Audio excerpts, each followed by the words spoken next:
شێخ جەمالی کربچنە ئەو جوتیارە نمونەیەی کەم کەسەیە لە کوردستان بە ناوەکەی و بەرهەمە سەرنج ڕاکێشەکانی و خزمەتی گەورەی بە زانستی کشتتوکاڵ ئاشنا نەبێت.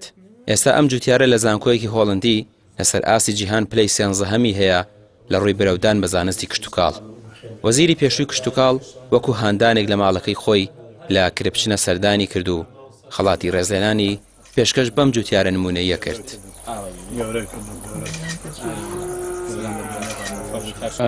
کاشە جەمال کربچنەیی یەکێکە لە جوتیارە نمونەیی و دەستڕەنجینەکانی هەرێمی کوردستان.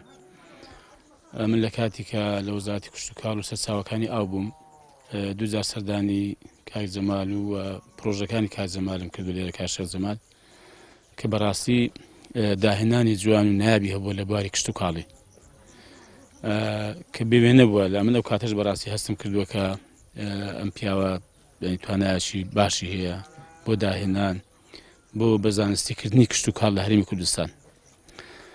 بۆ ئەوەند لە کاتی خۆشی داوەندێک کە پێمان بکرێمە پاڵپشتی ئەویش و زوتیارانی دیکەشمان کردووە کە هەم بەرهەمیان زیادکەن هەم بەرهەمەکانیان ساغ بکرێتەوە لە بازاڕەکان بە بازار بکرێت.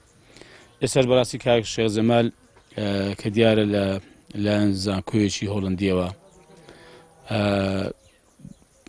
لە سەر ئاستی جیهاندا توێژینەوە کراوە کە ئەویش دیارە یەکێکە لەو 13 کەسەی کە جوتیاری نمونەیی دانراون و لەسەر ئاستی ڕۆژهەڵاتی ناوەڕاستیش بە یەکەم دانراوە. حەقەتەنە من زۆر پێخۆشحاڵم و زۆر دڵخۆشم و بەڕاستی پێی سەربەرزین لە نزیکەوە هاتم هەر پیرۆزبایی لێ بکەم. و لە سەردەمی وەزارەتەکەی خۆی عەبدولستار مەجید دووجار سەردانی شێخ جەمالی کردووە و دەڵێت پێویستە سەرجەم جوتیاران بەسەر بکرێنەوە و خزمەت بکرێن و هاوکاری بکرێن.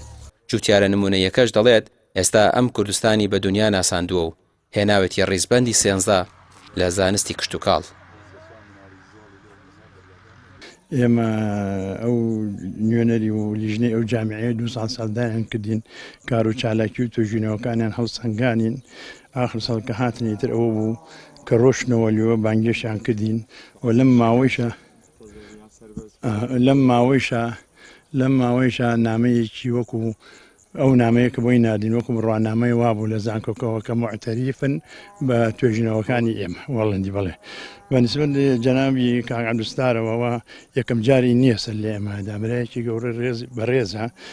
لە کاتی وەزارەتەکەیشە دووجار سەردانی ئێرەی کردووە و ئەم پیاوە هەمدەم پاڵپشتی جوتیاران بووە و ئێستش ئێمە کە سەردانی تایبەتی ئێمەی کردووە زۆر پێ خۆشحاڵین و ئەزانم خەڵاتێکی گەورە کراوم کە جەنابی هاتووە بۆ ماڵەکەم و ئەو جایزە ڕێز لێنانەی داوا پێم و ئەزانم خەڵاتێکی زۆر گەورەی زێڕینی ئێمەی کردووە.